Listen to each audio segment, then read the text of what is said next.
महाराष्ट्र की भंडारा गोंदिया लोकसभा सीट परिसीमन के बाद 2008 में बनी थी।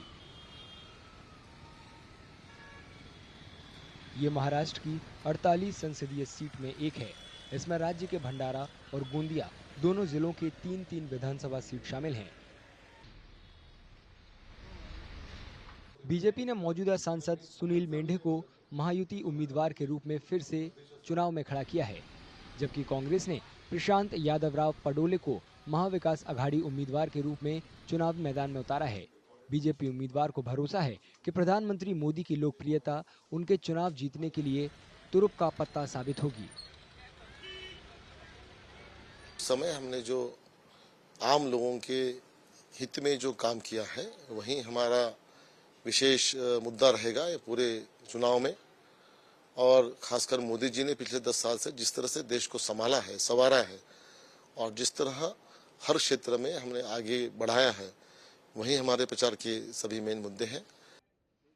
ये सीट पहले एनसीपी नेता प्रफुल्ल पटेल और महाराष्ट्र प्रदेश कांग्रेस अध्यक्ष नाना पटोले के पास थी। दोनों ने अपने अपने उम्मीदवारों के लिए प्रचार किया।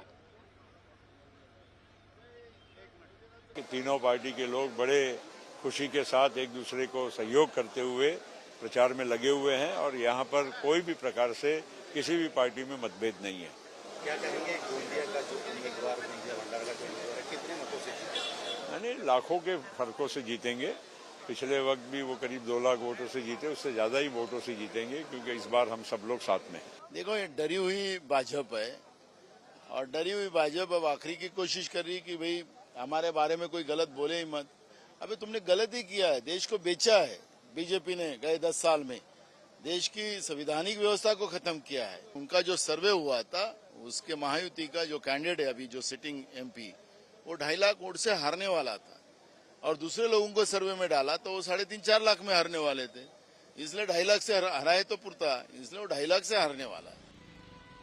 इस लोकसभा सीट पर वोटरों की राय बटी हुई है। कुछ लोगों को लगता है कि बीजेपी के मौजूदा सांसद ने काम नहीं किया है, जबकि कुछ लोग बीजेपी और प्रधानमंत्री के काम से खुश हैं।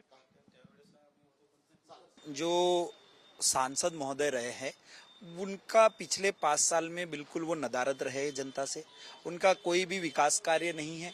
यहाँ तो कुछ लोगों ने प्रतियोगिता लगा के रखी है कि सांसद के विकास कामों का बोर्ड दिखाओ, सांसद के काम दिखाओ और इनाम पाओ।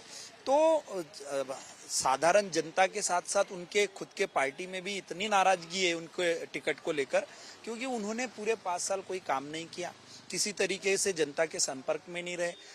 नहीं, विकास किया है 10 साल के अंदर में बहुत कुछ विकास हुआ है, काफी विकास हुआ है। देश बहुत यानी आगे लेके गए हमारे मोदी साहब। अभी हमारे मतलब देश के अंदर में अभी तक मतलब हमारी इंडिया की, भारत की पहचान नहीं थी, लेकिन विदेश से फॉरेन से लेकर के अभी पहचान है हमारे देश की।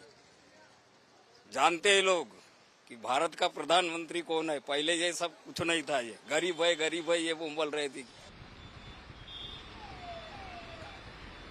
जिला प्रशासन ये तय करने की तैयारी कर रहा है कि बुजुर्ग और दिव्यांग अपने घरों से ही वोट डाल सकें।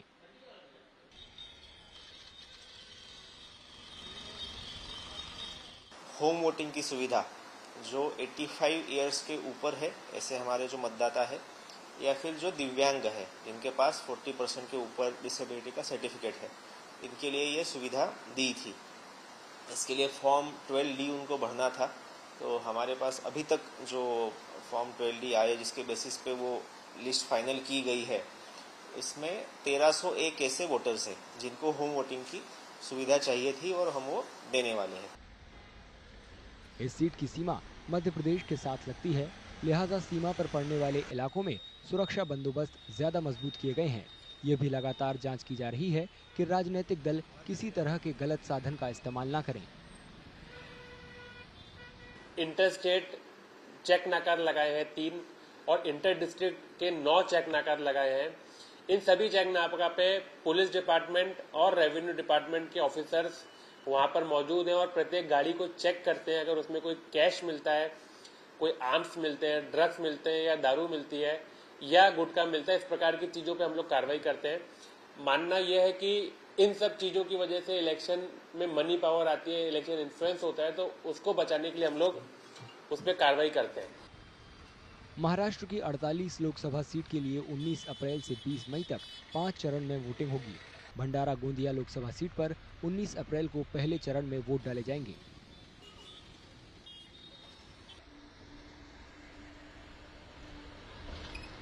यहाँ से महज 20 किलोमीटर दूर से मध्य प्रदेश की सीट